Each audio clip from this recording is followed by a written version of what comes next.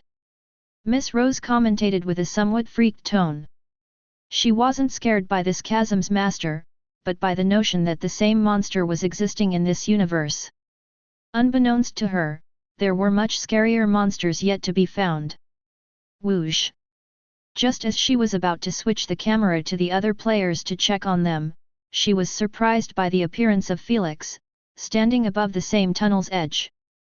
His nonchalant expression made it seem like he was standing there for a while now. Don't tell me landlord is also planning to fight the chasm's master. Miss Rose and the viewers were startled by the way Felix was looking at the chasm's master. If it was before, every one of them would have cheered for him, knowing that there was a big chance of him winning, but now? Ionian's Lord Enojima's fate made them understand that the chasm's master wasn't to be f***ed with. Before they could even discuss this situation, Felix already teleported tens of meters in front of the chasm's master giant head. With the massive size difference between them, it really seemed like an ant challenging a lion, or better put, seeking its death. KRRR, KRR, KR. The chasm's master narrowed its glaring eyes at Felix as it kept releasing somewhat of a warning noise. It was like a monster had recognized one of its kind, making it understand that the fight's result wasn't going to be as easy as the last one. Still, this was a virtual chasm's master that was wired to attack anything before it instead of prioritizing its safety. This meant even when its instincts were telling it that the fight wasn't recommended, the chasm's master prepared to charge at Felix. You have eaten my loot, you know. Felix said with a flat tone as he stared at Ionian's Lord Enojima's mineral bag inside its stomach. The viewers might not have seen it, but the chasm's master had eaten the bag after it landed on the ground near it. Since its main source of food was minerals, it couldn't give up on it.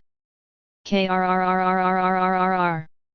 The chasm's master thoroughly ignored Felix's statement and charged at him while releasing powerful deafening sound waves that smashed against him. Besides his crimson hair that was flattering with the wind, Felix wasn't moved a single inch by the sound waves' force, even his expression remained the same, like his ears weren't affected by the harmful low pitch. He merely stood his ground and extended his palm forward, seemingly unafraid of the charging ferocious gigantic worm. Just as it was about to reach his comfort zone, Felix uttered with a cold tone, "Destruction Cube." Suddenly, a dark red cube manifested from Felix's palm and began expanding at a rapid pace until it was almost the exact same size as the gigantic worm. It was neither in a solid, liquid, or gas form, it seemed like it was made out of an aura. The chasm's master instincts warned it again that it should stay away from that red cube, but alas, it was already too deep to retract or change its course. KRRRRRRRRRR. It roared again, but this time a tint of fear was picked in its voice as its eyes were merely an inch away from the red cube. Before anyone could react, the chasm's master went through the red cube head first and its body followed it in. Miss Rose, the 10 rulers, Felix's fans, and the entire viewer base had their eyes instinctively shifted to the back of the red cube, where Felix was standing. It was like the rational part in their brains told them, ensured them, that the chasm's master head should exit from the other side. But this wasn't what occurred, not even close. The moment the chasm's master went through the red cube, it was simply erased from existence.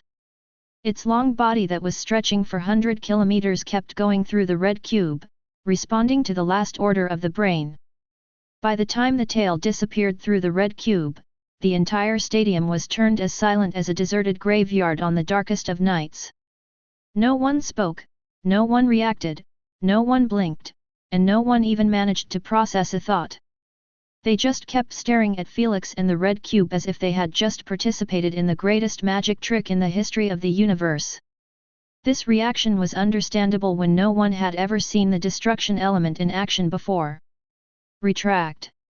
Unbeknownst to the audience's reaction, Felix withdrew the destruction cube back into his palm and walked casually toward the mineral bag.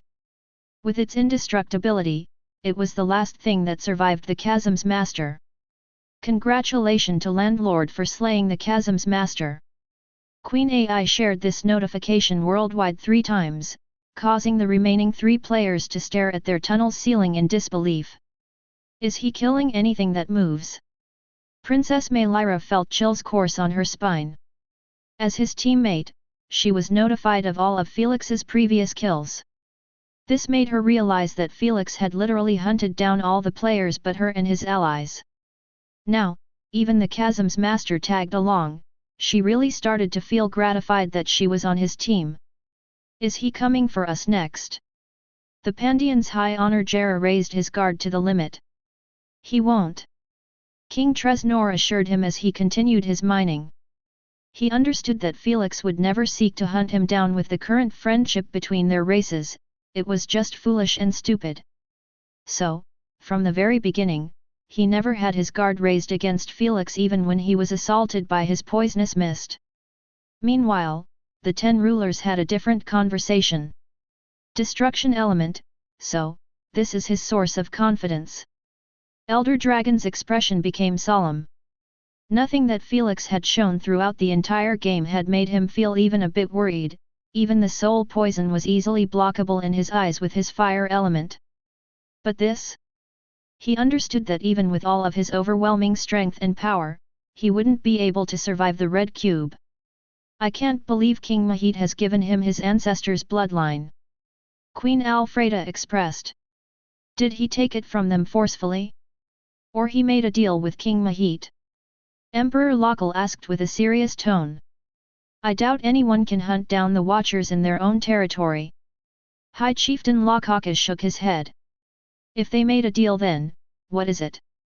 Nothing moves that old geezer. No matter how much they tried, none of them would find out about their deal, neither King Mahit nor Felix had any intentions of sharing it with them. King Felix was already scary enough, now with destruction element in his possession, I really don't know if anyone will be able to stop him. Emperor Local stated as he peeked at Elder Dragon. He knew that Felix's target was Elder Dragon. Before, none of them really bothered with this issue as they were certain that Felix was a long way from even threatening Elder Dragon. With Felix's unexpected and honestly a bit unbelievable performance in this game, none of them dared to have such certainty anymore. This was a huge matter. That's because, for the first time ever since the foundation of the SG Alliance, there was someone with a legit chance of dethroning Elder Dragon from his supreme position. If you guys really think that this was enough to deal with me, then you really are ignorant about what true strength looks like. Elder Dragon uttered bluntly as he gave them an indifferent look. Before any one of them could respond, he took off. Is his massive pride and ego causing him to underestimate King Maxwell even after this display, or he is really confident that he can handle him? Emperor Local wondered. A little bit of both. Empress Scarlet replied with a gentle tone. What do you mean? You guys have lived long enough, but most of you weren't born during the Alliance's foundation. Elder Dragon was considered one of the strongest beings in the universe, which made it possible for the Alliance to get founded and maintained without much trouble from the members. His strength and authority made everyone respect and fear him. Now, almost 2 million years later, his strength must have been enhanced to an unfathomable level. Empress Scarlet concluded, if King Maxwell decided to challenge him, he must bring with him more than just a few destruction abilities. 2 million years was a long period that was extremely difficult to comprehend for the majority. Felix had gotten this much stronger in merely 1,600 years of seclusion. One could imagine how much stronger Elder Dragon had become in 2 million years with the supply of royal gemstones from the corpses of his people.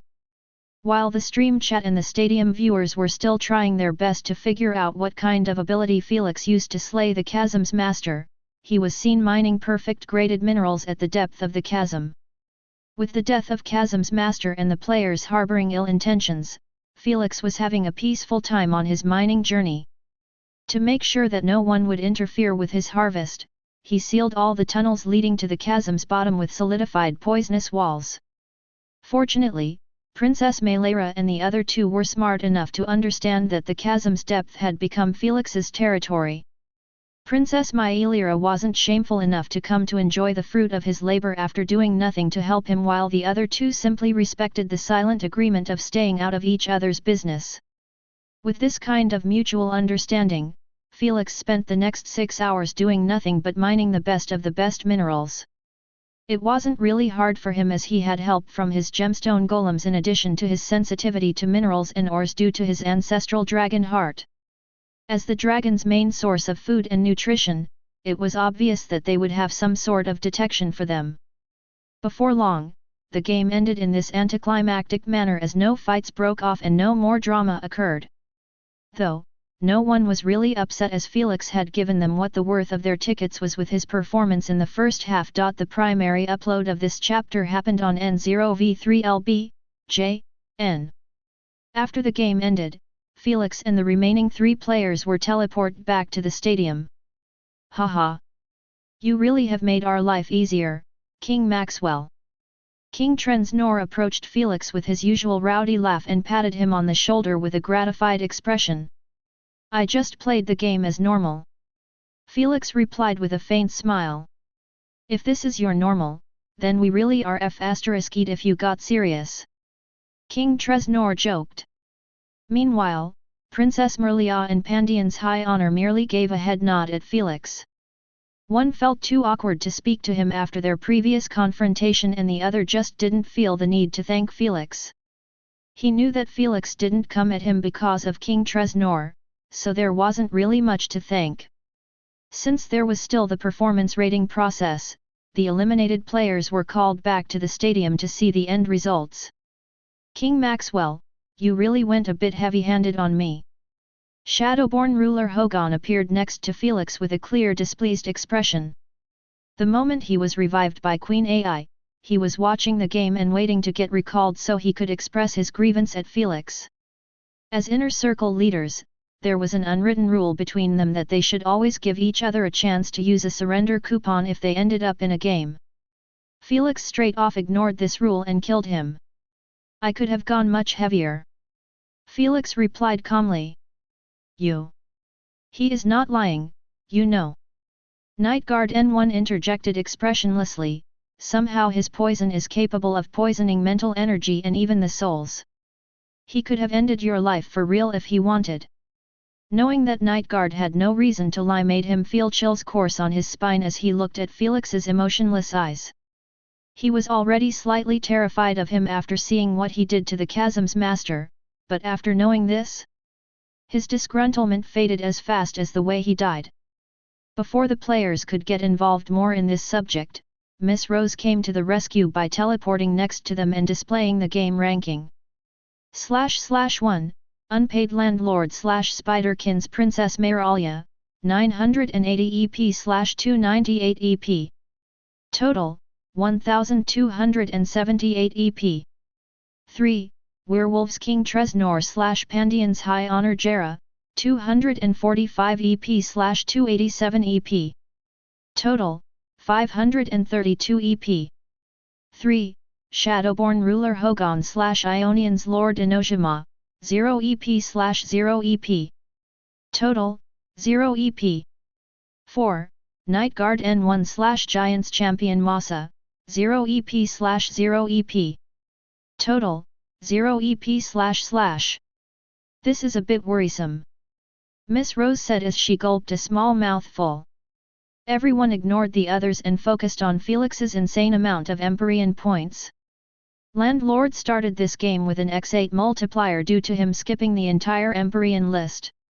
With his team's victory and MVP title secured, he will get an addition x4. Princess Mayralia a deep cold breath before stating what was in everyone's minds. This means he will be getting more than 10,000 Empyrean points from this game alone. Dear Lord! Geez! 10,000 is the limit and he has hit it in a single game f***ing hell. Even when they knew that she was about to say that, everyone still felt that this scenario was just too unbelievable and shouldn't be allowed to happen. 10,000 Empyrean points meant reaching the end of the Empyrean ranking. In other words, the only way forward for Felix would be to challenge the 10 Supreme for their positions. This really was the definition of breaking the system, as making such an insane rank jump had never occurred in the history of the platform. This is counting just the amount of Empyrean points he had gotten from the game. Pandian High Honor Jerem murmured, there are still the bonus points from his performance. We will leave the calculations to our just Queen AI. Miss Rose disclosed this after displaying the final ranking list and the performance rating calculator. Just like God's Raid, the performance rating was calculated from player eliminations, the number of minerals farmed, the number of worms slain, etc. Even the negatives were counted, such as using the surrender coupon. Miss Rose started with the players on the bottom. Although their mineral bags have been stolen and they have been forced to surrender, Midgard and Giants champion Masa still managed to get a somewhat decent performance.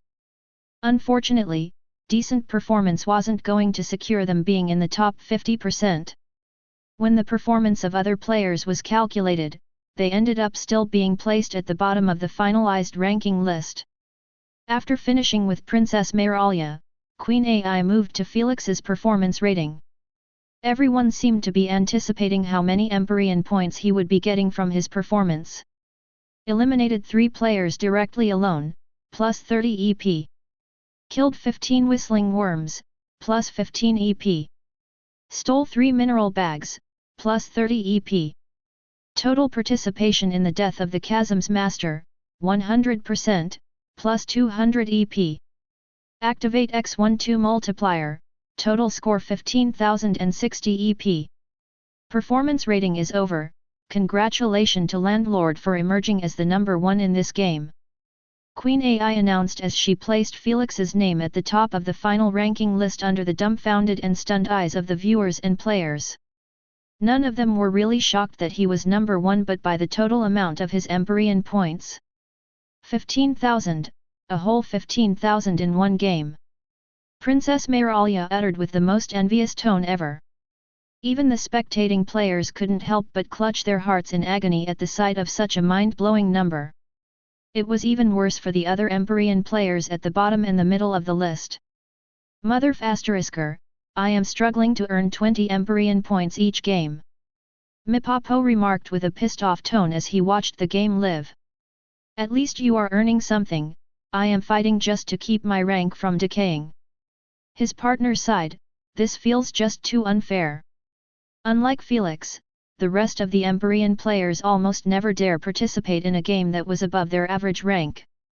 This meant that none of them would be getting a free multiplier as a base reward for taking such a risk. This made the multipliers from the win and MVP title way too important. Alas, only one player could get them.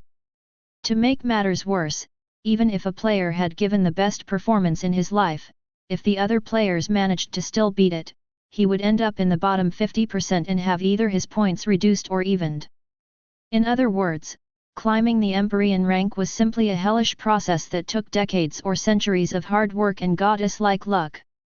Yet, Felix shattered this grindy system with his brute force in front of the entire alliance. Landlord! Landlord! Landlord! While the players were feeling upset, Felix's fans were chanting at the top of their lungs, knowing that Felix, a human, was getting closer and closer to the peak of the SG Alliance.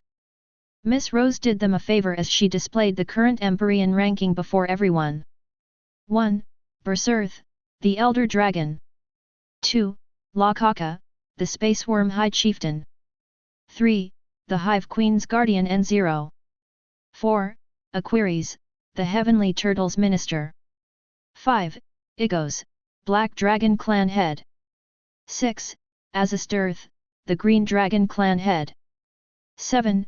Bemid, the Red Dragon Clan Head. 8. Nobali, Space Worm Shaman. 9. Kirsoon, the White Dragon Clan Head. 10. Alfreda Olafil, Queen of the 9 Elvish Realms. 11. Unpaid Landlord, the Void Nation's King, 15,060 E points. 12. Everly, the Fisherman Queen, 10,000 E points.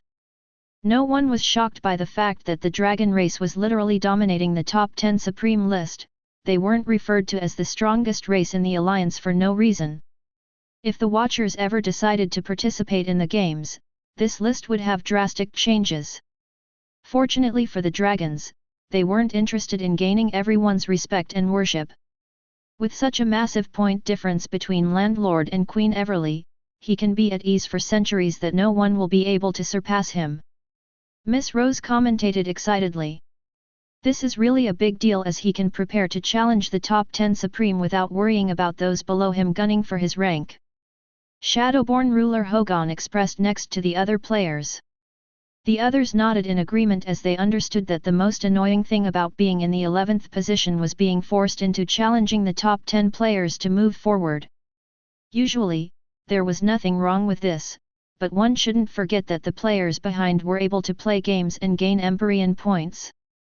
This meant the 11th player had two options to secure his rank, either gain a significant amount of Empyrean points before hitting the 11th rank or straightway challenge the top 10. It was done like this by the SG committee to make sure that the 11th player wouldn't feel too comfortable in his position. Landlord, is it possible to know when you will start challenging the top 10 supremes? Miss Rose teleported next to Felix and asked with a hopeful tone. Whether the players, the 10 rulers, the viewers, or even the primogenitors, everyone quietened down and focused on Felix with looks of expectancy. Felix glanced at the mic before lifting his head to stare at the top 10 list in silence. Not everyone managed to see it, but his eyes were locked on the number 1 rank. Felix turned his head slowly to the mic and stated with the calmest tone ever, "I will be ranked 1 this year." Before anyone could react to his bold proclamation, Felix teleported away. Everyone was left stunned and somewhat overwhelmed as they had never expected that Felix would be gunning for number 1 so freaking soon. 1 year was nothing.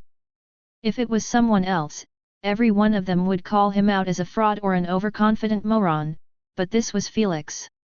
He had shown them for the past 2 decades that his words could be weighted as gold. Ho ho ho ho. Felix's fans were the first to break out of their daze and let out their inner craziness and fanatic takeover at this grandiose challenge. No one bothered to even think for a moment that Felix might not even reach rank 2, their loyalty and blind confidence in Felix's capabilities were simply unmoving. Can this be considered an official challenge to Elder Dragon? Miss Rose mumbled with a dazed look. What else can it be? King Tresnor grinned widely. This year is really going to be interesting. Half an hour later, the news about Felix's challenge had gone absolutely viral as everyone was discussing it with great fervor. It was to be expected, as no one had challenged the top 10 supremes in the past 3 centuries. No one was capable of moving past even Queen Alfreda, don't even mention the rest of the dragon clan heads and Elder Dragon. Now, Felix came forth and challenged all of the top 10 supremes in 1 year. If he pulled this off and became ranked number 1, it would be the greatest run in the entire history of the SG Alliance. You really going to aim for rank 1 in a single year? Asna wondered after seeing Felix exit the shower. There is no point in delaying it when I need to return the Elemental's galaxy as quickly as possible. Felix answered as he dried his hair. You will reach 99% first before you start the challenges, right? Obviously. Felix might be confident in his strength, but he wasn't foolish to kickstart his climb without making sure to get all the possible free power-ups first. His answer satisfied Asna and made her drop her worries aside as she knew that Lord Shiva's abilities were simply too godly. Having nothing to do, Felix decided to check his SG profile as it had been a while. / picture. Name of the participant, unpaid landlord _6996. Age. Address. Integration level. Rank, 11th rank. Games played, 019. Wins, 019. Loss, 000. Win streak, 019. Loss streak, 000. Eliminations, 108 //. Felix couldn't help but smile a little as the image of his first ever profile surfaced in his mind. It's really hard to believe that 2 decades ago, you were in the bronze rank of the human race SG branch. Candace expressed. It really is. Felix closed the profile, not bothering to look at his win streak or click on it to check on mystery chests rewarded. For the win streak, he has already broken Noble Tibius's record of having 17 wins consecutively. He did it before he entered the Elemental's galaxy. For such a historical and magnificent achievement, Felix was obliviously showered in love and attention from his fans and all humans in general. But, he really didn't give crap about it as the achievement merely helped him step up a couple of ranks within the Hall of Fame. As much as he didn't care about it, the public really was obsessed with it, to the point, Felix's haters kept calling for the Alliance to acknowledge Elder Dragon's legendary win streak as the official one. Unlike Felix or Noble Tibius, Elder Dragon had more than 20 consecutive victories under his belt before he reached number 1 and never budged from it again.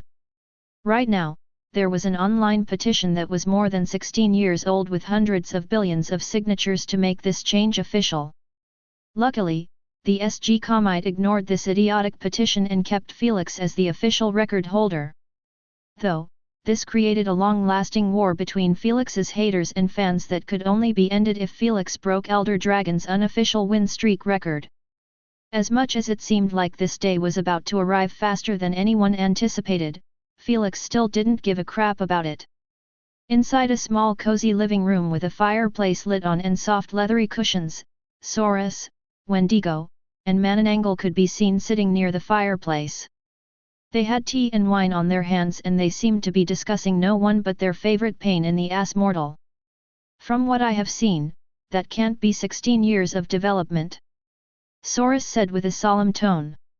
Either Lady Sphinx has done something to him or he must have found a dimension with a significant time difference. Wendigo nodded. Although he stated 2 options, none of them really believed that it would be the former. They knew that Lady Sphinx was great, but there was just no way she could alter his natural-born talent in elemental manipulations. That was something none of them were capable of doing. It was far more believable that Felix had spent more years in a dimension with a time difference like the ancestral dimensional pocket. Since the ancestral dimensional pocket was locked, they believed that Felix or his masters must have located a new one. As for the Elemental's galaxy, none of them even considered it.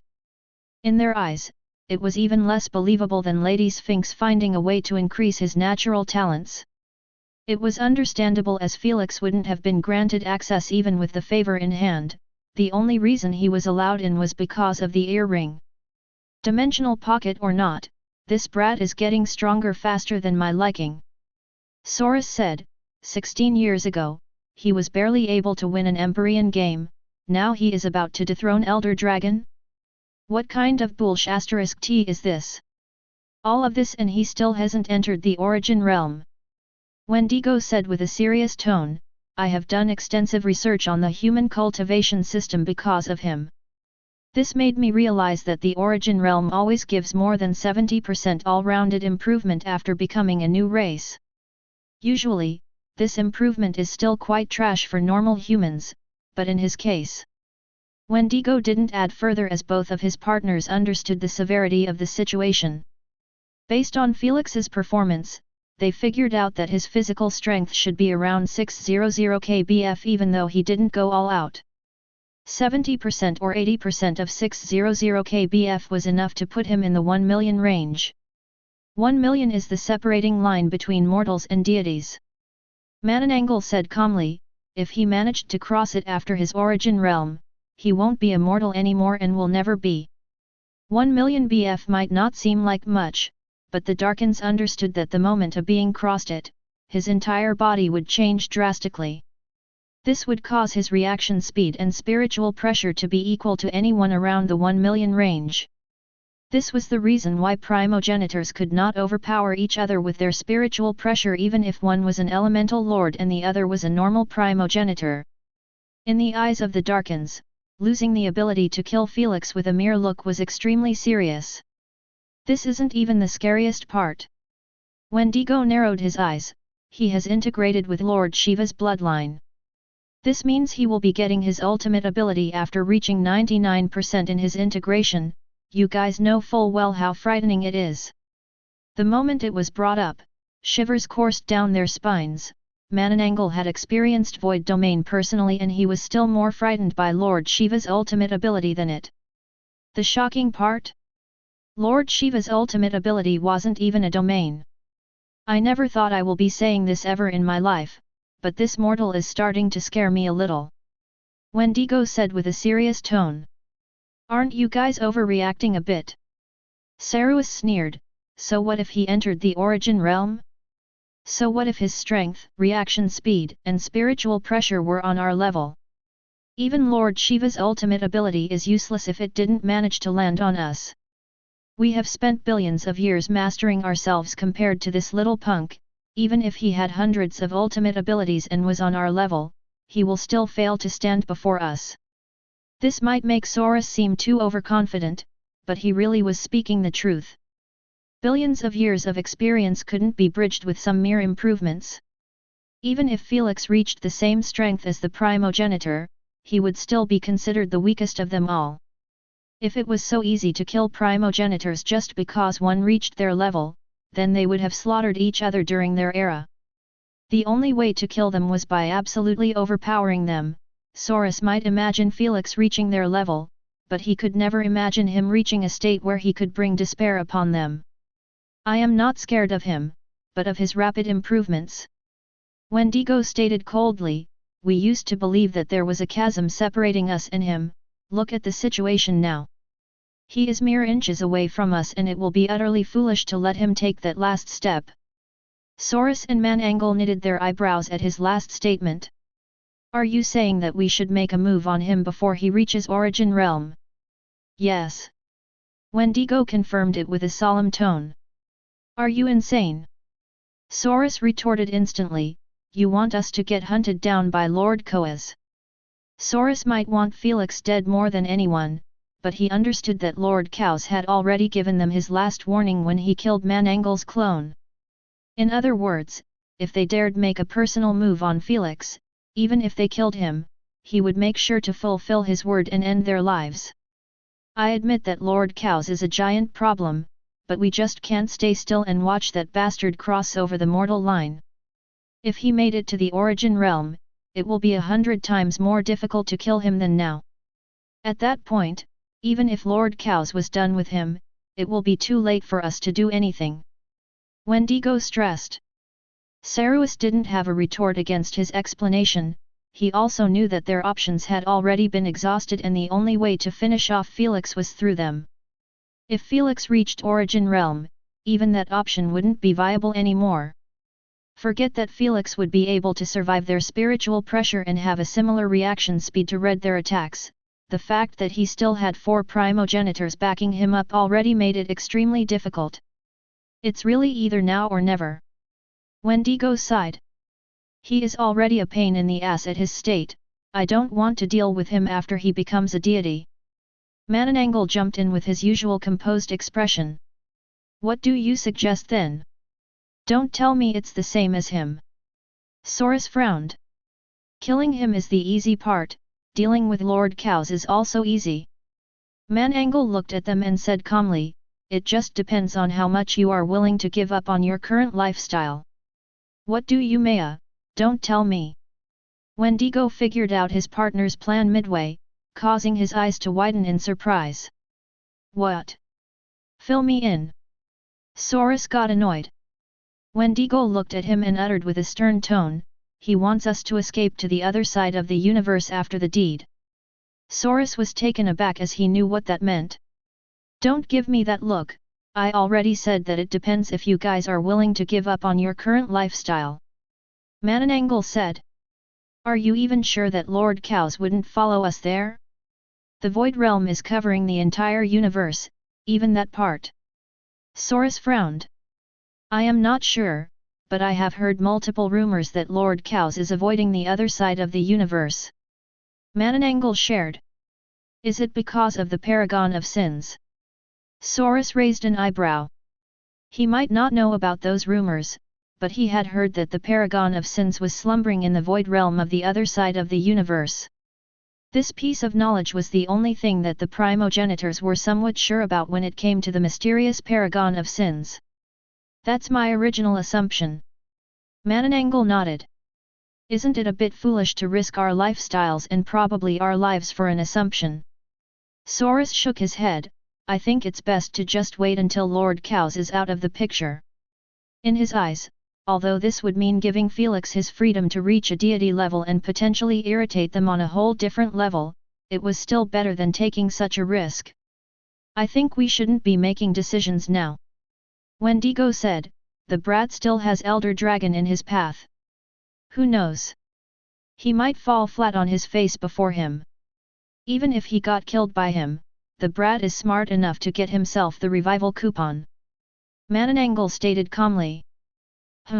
That's true. Soros suggested, how about we make a deal with Elder Dragon to ban surrender and revival coupon in their fight? Even if he accepted the deal, the contract needs to be two ways and I doubt that Punk will be stupid enough to take such a risk. From what I heard from Cherif, it looks like there is some sort of bad enmity between them. Wendigo pressed, they might go for it if they wanted each other dead. If they want it bad enough, there will be no need for us to intervene. Soros said. In other words, if they hated each other that badly, they would voluntarily sign the contract without the Darkin's involvement. So? Are we just going to sit with arms crossed and watch that Punk keep growing at a rocket's speed? Wendigo knitted his eyebrows, not too pleased with this ending. In his eyes, the Asgardian faction had already gotten too strong with the addition of Lady Sphinx. If Felix reached a deity level, he might be weaker than them, but he would still provide massive help to the Asgardians in case a conflict started between the factions. I guess our best option is to do some investigation on Lord Cows to find out if he doesn't dare step foot on the other side of the universe because of the Paragon of Sins. Mananangel stated. I still owe a favor from that trickster. Soros' eyelids twitched, I think he will gladly accept using it for some information. Are you sure? It's not a fair trade in the slightest. Wendigo frowned. If it meant killing that little sh*t, anything is worth it. Soros said coldly. All right then, get in contact with him. Mananangel said one last time with a serious tone, whether we kill that brat or not, our next move will depend on his information. 5 months later. The news about Felix's challenge on the 10 Supremes had just gotten more and more hyped up instead of falling off like any other type of news. Right now, the entire alliance seemed to be in a celebratory mood and at the same time a bit tensed. Everyone was anticipating Felix's first challenge against the Queen of 9 Elvish Realms, but at the same time, they knew that regardless of the results, there would be drastic changes happening in the alliance's structure. That's because if Felix won, he wouldn't be just getting her supreme title, but the benefits that came with it.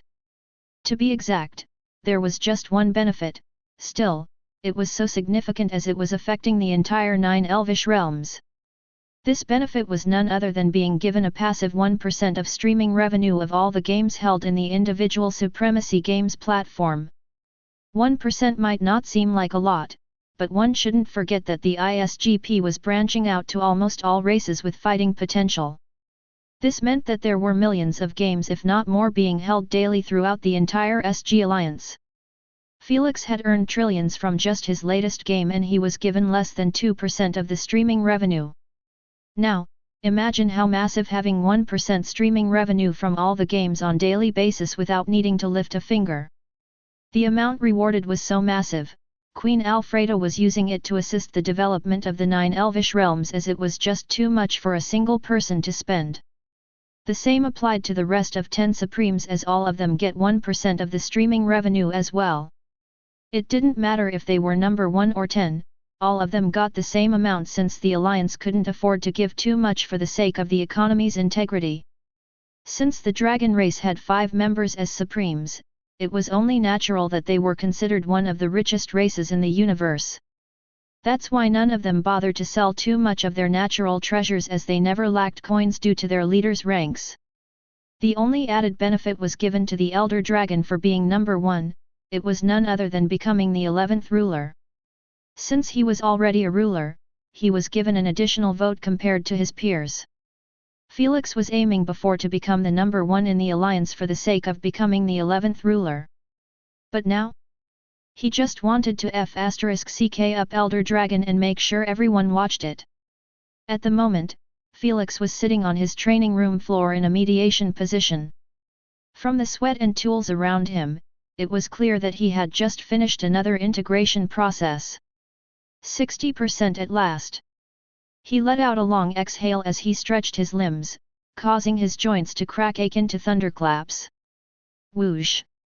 His body soon was engulfed in a fiery aura as his eternal firestone started recovering his exhaustion. Let's see what we have unlocked. Felix closed his eyes to check his newest destruction active abilities. Concept Destruction Trident. Felix quickly snapped his eyes open the moment he read the name and details about this ability, not even reading the other. His reaction was understandable, as this ability's details were something else. Isn't this a bit too scary? Asna remarked after reading the details as well. Destruction is meant to be scary. Thor smiled, it's not called the ultimate offensive element for no reason. All elements were good at everything in terms of defense, offense, mobility, mind attacks/defenses, etc. However, each element excelled in one department more than the others. For example, the gemstone element was more fitted for defenses, the lightning element for mobility, water for flexibility and adaptability, poison for assassinations, charm for mind control, and such. Meanwhile, the destruction element excelled at pure offense and was considered the best at it. The initial instance of this chapter being available happened at N0v3L.bjn. Let's test it out and see if it's as scary as it sounds. With an eager expression, Felix swiftly logged in and went to his UVR's room. The moment he opened his eyes, Felix faced a snowy mountain that was tens of kilometers away from him. His entire UVR room was stretched to thousands of kilometers with almost all types of environments. It would be foolish not to create his world with the kind of money in his pockets. Concept Destruction Trident. He activated the ability without delay, causing his palm to start emitting red destruction particles that turned into a long dark red trident. Even though it was created out of an aura, it seemed solid like an actual weapon. I can't feel my grip on it, but I still have the sensation that I can control it like I am holding it. Felix experienced this feeling with many other abilities, so he wasn't too surprised. After scanning the trident for a few moments, Felix turned again to the snowy mountain and murmured, "Let's start with you." Felix's muscles tensed as he drew back his arm, gripping the trident tightly. With a faint grunt, he launched the trident forward akin to a missile. The pointed 3 tips glinted in the sunlight as the small trident spun through the air, slicing through the wind with deadly precision. As it hurtled towards its target, Felix watched intently as it got closer to the mountain while turning smaller and smaller until it became a tiny dot. Just as Felix was about to zoom in to not lose it, the trident made contact with the mountain. Then, there was no mountain, there was no snow, there was no space, there was no time, there was no reality, there was just absolute nothingness. With a look of utter horrification, Felix's eyes were affixed on a giant silent pitch-black crack in place of the mountain and the sky above it. Before the overwhelming feeling of staring at pure nothingness could wash over his heart, the crack was restored in a split second, returning reality as it was. The only difference was that the mountain was nowhere to be found. F***ck. Me. Felix had an idea about the results of the trident, but not in his wildest dreams did he think that it was going to be this brutally destructive. That sent shivers down my spine. Candace said with a look of dread on her face. I can't believe that there is an entire race capable of such destructiveness. Felix uttered, I honestly don't know if I should feel thankful that they aren't active in the universe or not. He ought to feel this way as the trident had destroyed even reality as he knew it. He couldn't imagine if Shiva's apostles participated in the games against them and used such abilities. He knew for a fact that the top 10 Supremes would be monopolized by them. Don't be mistaken, this ability might seem like a common destructive one, but you have lucked out on it. Hormungandr shared calmly. What do you mean? Felix raised an eyebrow in confusion. Destruction element can be split up into 4 categories. There is normal destruction, construction, concept destruction, and lastly total destruction. Hormungandr disclosed. He didn't need to explain in detail about those categories as Felix understood each one and what did it represent due to his current arsenal of abilities.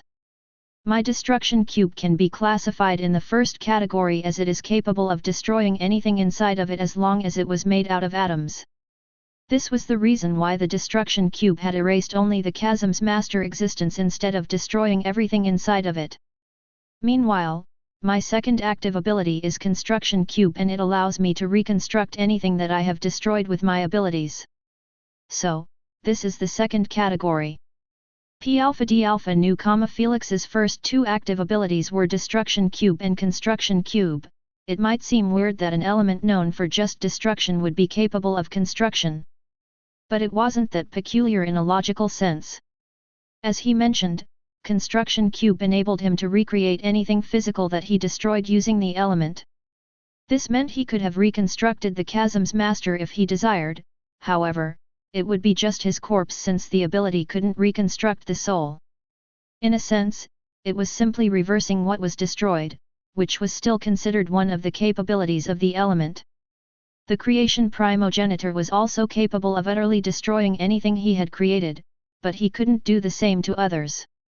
This means concept destruction is capable of destroying even space, time, mental energy, souls, illusion, reality, and even other types of forces, like gravity, nuclear, and electromagnetic force.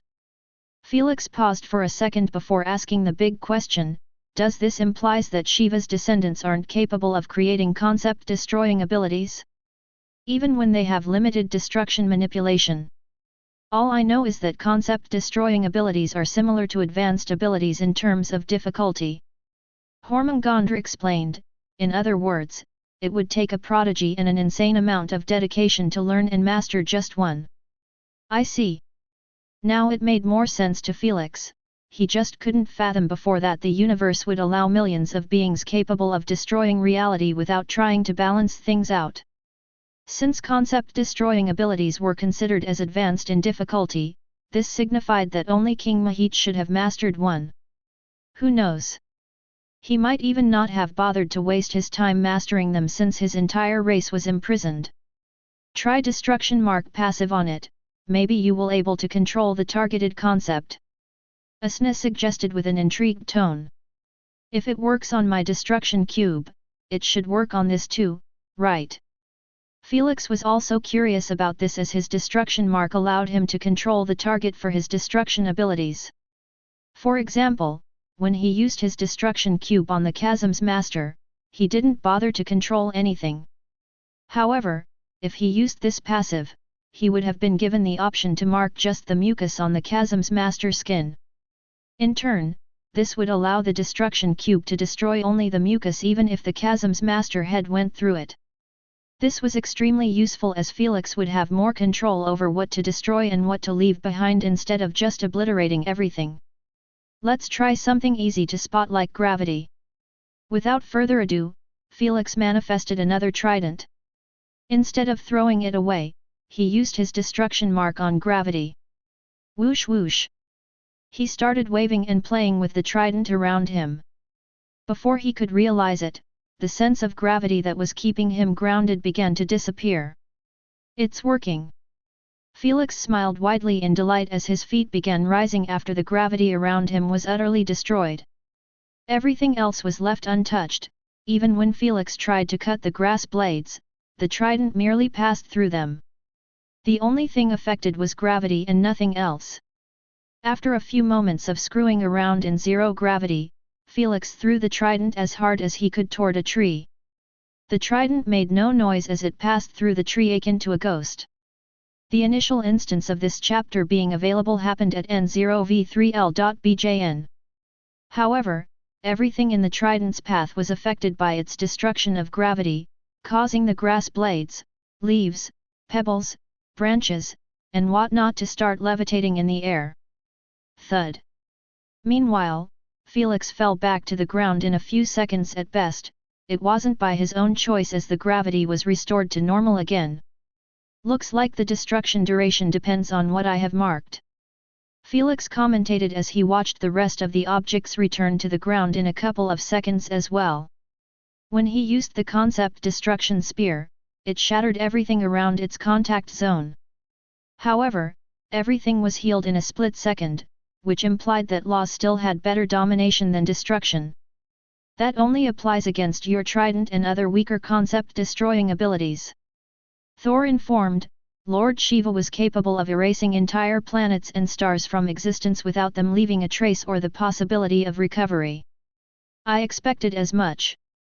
Felix nodded.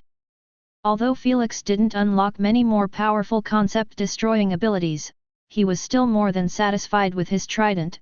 He was just glad that he unlocked one of them as he had merely 4 chances to get advanced active abilities before reaching 99%. It wasn't that easy when there were thousands of active abilities in the pool.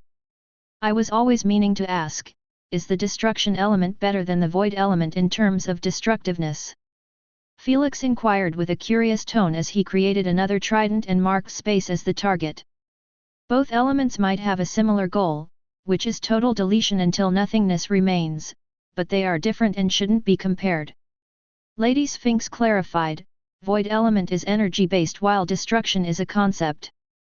While destruction is an instant process, void energy disintegrates and eats its target on a cellular level until nothing remains. So, if we just considered destruction as the sole judge, then obviously, the destruction element is much better since void energy is seeking to achieve the concept of destruction through its disintegration. However, the void element being an energy-based element was a huge advantage over destruction since it means that it can interact with reality significantly better. There is an entire void realm filled with void energy mirroring the universe. Intelligent creatures can be born of void energy, and mostly, there are degrees to the kind of destruction void energy is capable of depending on its purity, unlike the destruction element. Destruction mark might allow you to choose what to destroy and what to leave, but you still have no control over the result, which is destruction. Meanwhile, void energy can range from taking hours to destroy an object to instant destruction by using the void domain. At the peak of both elements, both of their elemental domains achieve the same results at almost the same time, so they are pretty even in this. All in all, it's best to avoid comparing elements and judging them to be weaker than another just because one element performs better than the other in a single department. I understand. Felix nodded. Felix's doubts were cleared at once with Lady Sphinx's thorough explanation. He discerned now that the void element isn't seeking destruction as its main objective, it's just that's how void energy behaved in reality. Just like water nourished and provided life to most life forms in the universe, void energy simply disintegrated anything it touched. Speaking about the void element, have you made in progress with the void domains situation? Hormungandr asked. It's not looking too promising. Lady Sphinx shook her head. It was already difficult with the previous method as his genes were pretty much stacked up and allow no room for unnatural additions. With more bloodlines adding to the mix, it's getting more impossible to give him the void domain genomes without causing a total meltdown of his DNA. That doesn't sound promising indeed. Thor sighed. Does this mean he has to give up on the void domain? Even a primogenitor like him felt his heart pained at the thought of losing a legit domain because of such technicalities. All I know is that it's impossible to give him void domain before origin realm. Lady Sphinx shared. Will there be a chance after the origin realm? Hormungandr raised an eyebrow in surprise. I am not certain yet, but changing the entire DNA field can only mean giving new possibilities. Lady Sphinx answered. Well, I guess we can only hope for the best. Thor stated as he watched Felix continue testing his trident on other concepts. He knew that destruction abilities were godly, but a domain was still a domain. After several hours, Felix concluded his concept destruction trident tests. He was pleasantly satisfied with its utilities and flexibility while maintaining its destructiveness. When he finished it, he moved on to his fourth unlocked active ability. It wasn't an advanced ability like the trident, but still, it had its useful assets and Felix was more delighted to have it than not. I guess it's time for a chat with Queen Alfreda. Felix returned to his house and sat on the couch next to Isna, who was watching a movie in peace. She will reject your request. Isna said as she paused the movie. It's still worth the shot. Felix dialed the number and kept waiting patiently for Queen Alfreda to pick up. Now that he had reached 60% in his integration, he felt that it was time to restart his climb. Since Queen Alfreda was his first barrier to his goal, he was forced to challenge her. But, Felix didn't want to fight her as he knew that it wouldn't end well for her. She might be extremely unpleasant and racist towards him during their first meeting, but still, their relationship was somewhat fixed and became neutral, which was something extraordinary when considering that Queen Alfreda hated humans to the core. Cluck! What do you want? Queen Alfreda asked with a stoic expression the moment her face appeared on the holographic screen. You know what I want? Felix smiled. It ain't happening. Queen Alfreda narrowed her eyes at him. Why? I trust that you are smart enough to realize that you just can't beat me regardless of what you do. Why not just save us both the time and trouble and decline the challenge? Felix sighed. Strength has nothing to do with this. Queen Alfreda shook her head. If I was a mere player representing myself, I would have avoided you, but I represent the 9 elvish realms. It's not dignified or honorable for a queen to not even accept a challenge. I had an assumption it will be that. Felix scratched his forehead as he smiled wryly, then, I guess this is happening. May I ask why you want me to not fight you? Queen Alfreda knitted her eyebrows. I assumed that you will be taking this chance to teach me a lesson for my treatment in the past. I might look a bit evil, but I am not that bad, you know. Felix smiled faintly. I never wanted conflict with you, I just sought to learn runic spells, nothing more, nothing less. I see. Queen Alfreda tried her best to keep her expression composed and indifferent, but Felix could see a hint of shame in her eyes. It was shame produced by her unconditional dislike of Felix after projecting her hatred of her fiancé on him. When she thought about it, besides the incident when Felix had almost emptied their essence fountain water, he had been nothing but a great guest. He respected his boundaries with her little sister and never took advantage of her even though she was physically throwing herself at him. He motivated her to work much harder on her spell casting instead of lazing around before meeting him. He even took her with him to the Elementals Galaxy, an opportunity that wasn't given to primogenitors. She might be a stubborn queen, but she wasn't completely emotionless. Queen Alfreda regained control of her emotions and asked him, when are you going to voice your challenge? Preferably today. Felix answered with a faint smile as he stared directly into her eyes. He knew that she might not have apologized out loud, but he could feel that she reflected on her past behavior and wasn't going to be such a b*tch around him anymore. This was all that Felix ever wanted. I see, good luck then. Queen Alfreda nodded. Just as she was about to hang up to start her preparation, she stopped herself and asked with a bit of a concerned tone, "May I ask how is Selfa doing there?" "I thought you will never ask." Felix chuckled, "She is doing much better than me, I tell you that." "What do you mean?" Queen Alfreda raised an eyebrow in surprise. "She has already mastered all the known time spells and is focusing on creating new ones. She actually succeeded in creating a new lesser time spell." Felix shared with a bit of an envious tone. "Is that the truth?" Queen Alfreda seemed pleasantly joyous at her little sister's monstrous improvements. She knew that mastering an omnipotent time spell was already an unbelievable achievement, but to start creating her new time spells? That was just unimaginable. That's because creating runic spells required studying the runic codex and comprehending it at such a high level that it would be able to extract spells from its ancient and holy sentences. While ancient elves and current highly intelligent researchers elves were capable of extracting spells of all grades from it, none of them had ever extracted a spell of such highly complex elements as space, time, death, life, etc. Only Lady Yggdrasil managed to do it. "You don't have to worry about her, she is in good hands," Felix expressed. "Thank you." Queen Alfreda cracked a faint dazzling smile towards Felix at last, catching him by surprise. "I guess she is really happy about her little sister," Asna commentated. "You're welcome." Felix smiled back. Queen Alfreda nodded at him one last time before hanging up.